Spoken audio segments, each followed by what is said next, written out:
గట్టిగా ఏడవాలని ఉంది.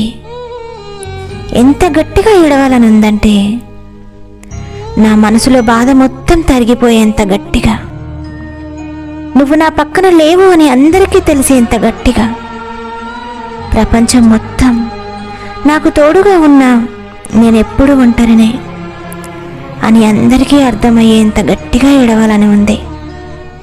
కానీ ఏడవలేను. ఒక ఆడపిల్ల ఏడిస్తే అయ్యో పాపం అంటూనే వెనకాల చులకనగా చూసే సమాజం ఇది. కానీ ఈ సమాజానికి ఏం తెలుసు, గుండెలు అవిసేలా ఏడుస్తున్నా ఆడపిల్ల అంతరంగం ఏమిటో అని. ఏడ్చే వారిని చూసి వెక్కిరించే మనుషులు వీళ్ళు. కానీ వీళ్ళకేం తెలుసు, ఏడ్చేవాళ్ళు రాల్చే ప్రతీ కన్నీటి చుక్క ఎంత బాధతో కనురెప్పలు దాటి చెంపలపై జారిపడుతుందో.